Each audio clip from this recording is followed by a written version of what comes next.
¿Cuál es el procedimiento legal frente a un caso de violencia de género, de violencia familiar? Ahora que estamos con todo este tema mediático, es cierto, de la denuncia contra el futbolista Cristian Cueva, pero ¿cuántos casos se quedan en el silencio, en el olvido, lamentablemente? Vamos a analizarlo aquí en Siempre en Casa y en RPP. Soy Jorge Rodríguez, ya está en los estudios de RPP la doctora Milagros García, abogada de familia. Bienvenida, doctora García. Muchas gracias, Jorge, por la invitación. Gracias a usted. ¿Cómo podríamos definir, hay que partir desde este punto, cómo podríamos definir la violencia de género y la violencia familiar? Porque no estamos hablando solo de casos de maltrato físico, hay muchísimos casos de violencia que son ignorados, lamentablemente. Efectivamente, primero habría que tener conceptos, ¿no? Ajá. Por ejemplo, ¿qué es un concepto social de género, ¿no? Es el conjunto de atributos, de roles que socialmente se le asigna a hombres y a mujeres. Las mujeres en la casa criando los hijos, el hombre trabaja para mantener a la familia, ¿no? Entonces ahí vemos que se está produciendo un estereotipo con el que estamos luchando. El hombre es el proveedor. El proveedor y la mamá cría a los hijos, ¿no? Ajá. Pero, para tener una idea. Ajá. Ahora, tenemos, por ejemplo, una situación de desigualdad asimétrica entre hombres y mujeres, y las desigualdades generan violencia, porque el hombre, mientras es el proveedor, el que sostiene, ejerce un poder sobre la esposa, quien tiene que soportar infidelidades, golpes, maltratos de toda índole, psicológicos y físicos. Entonces, ese tipo de agresión, es un tipo de violencia de género, pero no es el único. Tengo un caso que me parece sumamente interesante, que también es de violencia de género. Sí, por favor, que inclusive llegó a la Corte Interamericana de Derechos Humanos, logrando una sentencia en contra de Perú. Es en el caso de Azul Rojas Madrín, por ejemplo, ¿no? Siempre lo trato en conferencias. En el año 2008, esta persona es una mujer trans que estaba caminando por su casa y fue intervenida por policías, y porque no tenía una identificación, fue insultada, agraviada, vejada y subida a golpes al carro policial. ¿Por los efectivos policiales? Por los efectivos policiales. Qué terrible. No te digo, las palabras son irreproducibles, claro, pero eran en clara alusión a su condición de miembro de la población LGTBI. Ajá. Luego de ello fue conducida a la comisaría, la desnudaron, le pegaron, la maltrataron, esta persona, y le introdujeron una vara policial 2 veces y la mantuvieron horas de horas. Entonces, no solamente Qué caso tan terrible. es horrible. Este caso es un caso de violencia de género. El género no es solamente el nacer mujer y tener el sexo mujer, sino también cómo uno se autopercibe, cómo uno se considera, cómo se asume como la identidad que uno considera que tiene, que a veces existe una discrepancia entre el sexo con el que la naturaleza te ha asignado, sí, claro, con la identidad que uno se asume. Y sé que es un tema complicado, difícil a veces de digerir, ¿no? Pero sí, en otros países ya se ha avanzado en cuanto a la legislación sobre este tema. Por supuesto. Mira, en este caso de Azul, en el caso de Azul, ella llegó denunció por violación sexual y abuso de autoridad. Claro. Después solicitó a la Fiscalía la ampliación por el delito de tortura, porque fue torturada durante horas mientras estuvo detenida sin ser comunicado de estos hechos ante la Fiscalía, sin tener un cargo. No la denunciaron por nada, la maltrataron por nada y la tuvieron torturándola en la comisaría por horas. Lo cierto es que el Poder Judicial archivó el proceso. Entonces luego ella acude a la Corte Interamericana de Derechos Humanos y emite una sentencia en contra del Perú. Fue el caso Azul Rojas Marín versus Perú, en el año 2008. En el año 2018, logró ganar ante la Corte Interamericana de Derechos Humanos, señalando la Corte que los operadores de justicia, punto número 1, los operadores de justicia no tenían que aplicar el derecho o el proceso, tenían que aplicarlo sin discriminar a las personas. Claro, claro. Eso es fundamental. Una de las cosas más importantes que yo tengo que relevar. Entonces, no solamente existe la violencia de género en la que la mujer es la agraviada, sino también hombres, personas de la población LGTBI. Entonces, es un tema bastante complejo que como país todavía nos falta avanzar. Faltan protocolos que precisen estos aspectos que son muy importantes. Sobre eso, Milagros, por ejemplo, la policía ha aprendido no solo a aceptar la denuncia, sino a encaminarla de manera correcta, porque yo he sido testigo de casos en los que una mujer denuncia haber sido víctima de acoso o de violencia y los mismos policías le dicen, ¿qué habrás hecho pues? para que te siga así, para que te trate así. Los policías, y eso es indignante realmente. Por eso cuando te digo que existe una relación asimétrica, cuando existe una desigualdad, las brechas de diferencia que distancian a hombres y a mujeres permiten espacios en donde se genere la violencia. Lo que tú señalas es pésimo y es recurrente porque también como abogada he tenido la mala suerte, por así decirlo, de toparme con policías que no están capacitados. Entonces esto es un tema que tiene que el Estado asumir con mucha responsabilidad porque tiene que capacitar a la policía para recibir y brindarle el tratamiento, porque también existe, te reciben la denuncia, pero ¿cómo te tratan? Claro. Te tratan como si, o sea, a una persona que va a denunciar hechos de violencia no la tratan, la maltratan. Entonces la revictimizan. La revictimizan. Claro, porque no solamente tiene que relatar los hechos que le producen sufrimiento, dolor y que le han ocasionado menoscabo en su autoestima también, ¿no? Entre otras cosas, ¿no? Porque quedan secuelas, sino también enfrentarse a ese trato que es también violento de parte de las autoridades a quienes una víctima toca las puertas para que buscando justicia. Claro. Y reivindicar sus derechos. Entonces, eso también es algo en que lo que se debe de trabajar el Estado, ¿no? Y el ente rector de estos temas es el Ministerio de la Mujer, por ejemplo. Entonces, que se invoca a la ministra de la Mujer, que pues sea la banderada, ¿no?, de estos casos. Mire, los abogados somos muy importantes, tenemos una labor muy importante en estos temas, ¿no? Pero también hay abogados que acuden al escarnio, quizás por un poquito de fama, buscan que, no, he escuchado, ¿no?, me ha dado hasta vergüenza ajena, que la doctora Zacieta, y lo voy a decir con todo su nombre, la doctora Zacieta ha pedido que lo despidan, hasta la forma como se conduce, se puede percibir hasta la violencia con la que habla. Entonces una persona que es víctima de violencia no puede también ejercer violencia, ¿no? En este caso, tampoco la señora Pamela, yo no la veo que solo es víctima, ella también ha victimizado a su cónyuge, ambos. Es un claro caso de agresión mutua.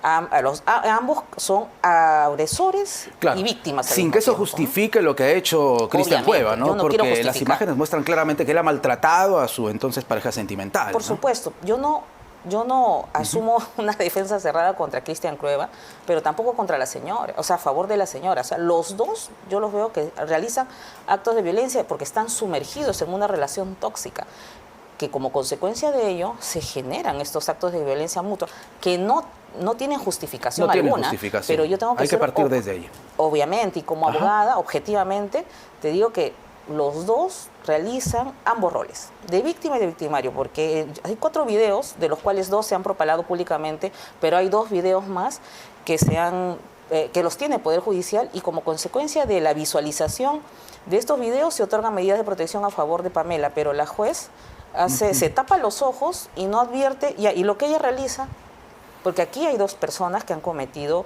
actos de violencia, entonces, pero ¿por qué solamente a uno se le otorga medidas de protección? Y la ley 30.364 señala taxativamente en casos de violencia psicológica cuál es el elemento probatorio.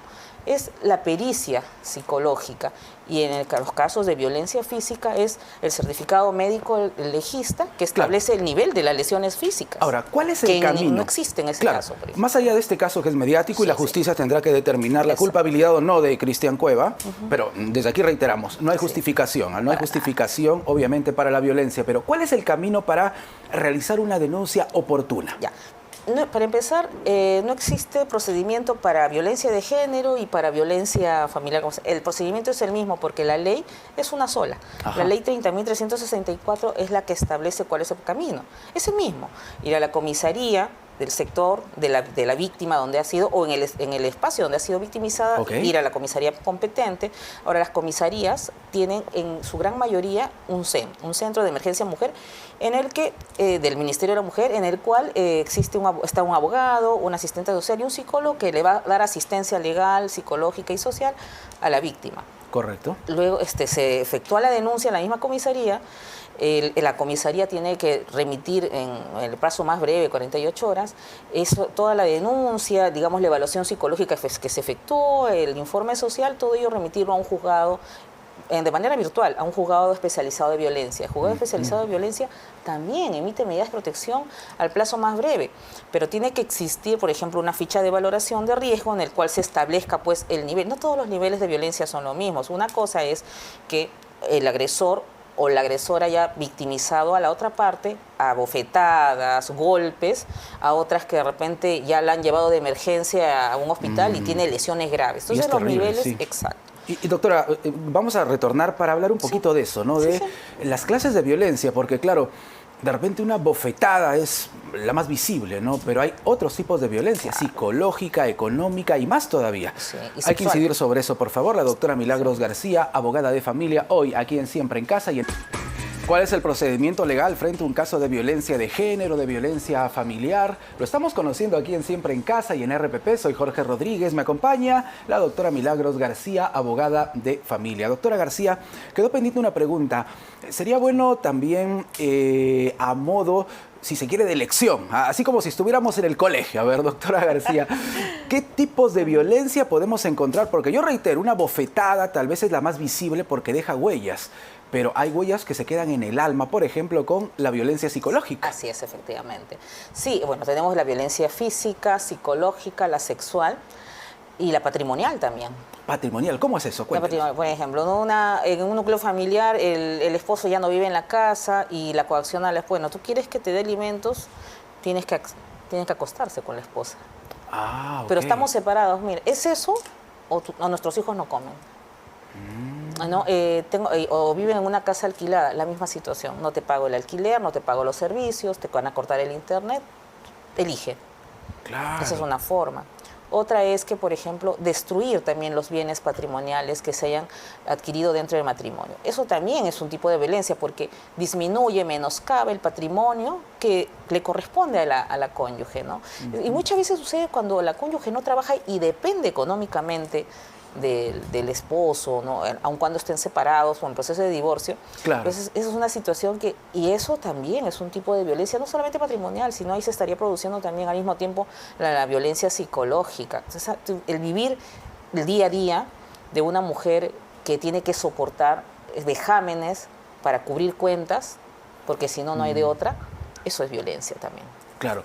Ahora, el nivel de violencia que lamentablemente se está registrando en el Perú, y eso lo dicen las cifras, Sí, son alarmantes, realmente abrumador. Entonces, la pregunta que todos nos hacemos, ¿la gente está denunciando más en este tiempo o hay una espiral de violencia que se ha desatado lamentablemente en el Perú? Sí, bueno, la espiral de violencia está en la medida que la violencia se va incrementando, ¿no? Es un círculo vicioso. Ajá. Pero sí, hay más denuncias porque también propio de las campañas que realiza el Estado a través del Ministerio de la Mujer, ¿no? Para propiciar que las personas dejen su silencio a un lado y procedan a denunciar los actos de violencia, ¿no? Porque también hay actos de violencia indirecta, digamos. Por ejemplo, ¿cuáles pueden ser?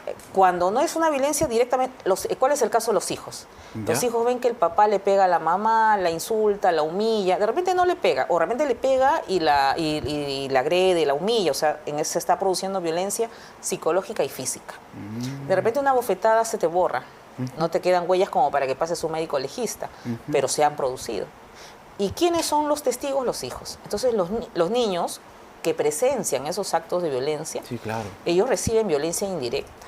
Por eso en el caso del futbolista, y ahí nada más me voy a referir, también las medidas de protección se han extendido a sus hijos, pese a que ellos no son agraviados, sino que la jueza hace un razonamiento que haya en ese ámbito de violencia, lo más probable es que los hijos la hayan presenciado en más de una vez. Entonces, para darles protección a esos niños también se han extendido las medidas de protección a favor de ellos. Eso también puede decidir un juez, como que puede en el ámbito del otorgamiento de medidas de protección, cuando se produce hechos de violencia diversos, pero también violencia patrimonial, la juez puede disponer el otorgamiento de una pensión alimenticia. También puede definir la tenencia.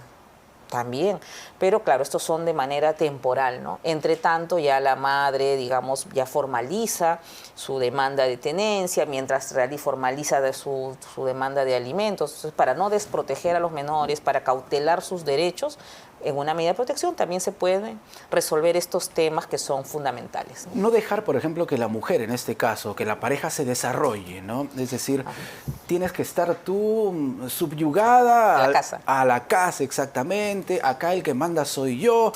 En fin, eso también es un tipo de violencia. Mira, esas son diferencias asimétricas. Ajá. Porque ya al hombre se considera un ser superior y la mujer no, tiene que estar por debajo de él. Entonces, esa brecha de desigualdad es la que propicia la violencia, porque eso los hace sentir que el hombre tiene el poder sobre la mujer y la mujer tiene que subyugarse a ese poder. Claro. Entonces, eso también es violencia. Eso también es violencia. Pero no solamente la violencia es contra la mujer, también contra el hombre. A ver, sobre ese punto sería importante también tocarlo, doctora, porque efectivamente los hombres no denuncian casos de violencia y lo dejan pasar casi como una anécdota, ¿no?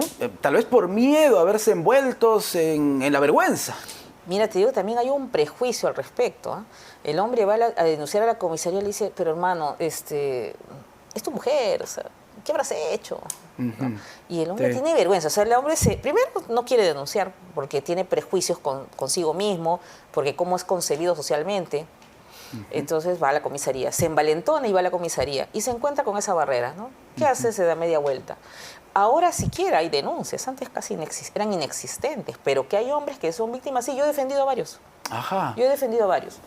¿Ya? Y también he defendido a hombres que les han denunciado, les han otorgado medidas de protección y he logrado que estas medidas de protección se reviertan porque han sido injustas, porque solamente han sido otorgadas en base a la mera declaración, sin ningún medio probatorio que corrobore. La norma es clara. No puede emitirse una medida de protección sin una prueba. Denuncias por violencia psicológica, pruébalo con una pericia y sobre ese punto, ¿cómo una persona que es violentada, que es agredida, puede recabar esos medios probatorios? Es que es parte del procedimiento, ¿no? Tú denuncias los actos de violencia, claro. En principio, si hay un SEM, ya, el SEM va a encargarse de hacerte la evaluación psicológica, sea hombre o mujer la persona que acude, y va a obtener un resultado. Entonces, todo ello, la denuncia más la evaluación psicológica, el informe social, todo va a remitirse, la comisaría lo tiene que remitir esto a los juzgados especializados de violencia. Grabaciones, mensajes de WhatsApp, por ejemplo, ¿cuentan también? Todo. Es más, cuando tú tienes testigos de la agresión, puede llevar la víctima a sus testigos, porque es una prueba que corrobora la denuncia. Porque no solamente es denunciar verbalmente y decir, señalar, acusar, sino también cómo probamos. Si hay una evaluación que establece que hay afectación psicológica, esa es una prueba muy importante, que va a permitir al juez establecer, ya, efectivamente, está hecha la denuncia, pero esta denuncia está corroborada con la evaluación psicológica, la pericia que le han efectuado en el SEM por un psicólogo, y ya, acá está la prueba de la violencia. Y al mismo tiempo se ha sacado una evaluación médico-legista. Entonces aquí la evaluación dice que tiene 2x3 o 2x11, un nivel de lesión, ¿no? Y entonces ya todo esto es corroborado. No solamente importa la denuncia, que es cómo se define los actos de violencia, sino también cómo estos se van corroborando con medios probatorios periféricos. Y la testimonial de alguien que ha presenciado los hechos de violencia también resulta importante. O sea, y eso es importante. Cúmulo de todo, ¿no? Exacto, porque muchas veces la víctima no se atreve a denunciar por temor, por miedo, por presión social. Ahora, desde fuera, ¿cómo alguien que lamentablemente es testigo de violencia, ¿no?, en cualquiera de sus formas, como las que hemos estado definiendo, puede realizar también una denuncia? Esta denuncia... A ver, ¿se puede guardar el secreto para no verse involucrado, por ejemplo? Mira, cualquier persona puede denunciar los hechos de violencia. No solamente la víctima, una persona que lo ha presenciado y podría testificar ello. La denuncia se hace inclusive de forma anónima. O sea, para eso que es importante. veas, entonces, podemos denunciar un hecho de violencia de manera anónima. Así es. Tú llamas por teléfono a la comisaría, mire, mi vecino le está pegando a su esposa y se escucha que le está golpeando la cabeza contra la pared. Y yo estoy escuchando eso. La policía va, interviene y efectúa el procedimiento que corresponde. Entonces, cualquier persona puede efectuar, no necesariamente las víctimas, ¿no? Correcto.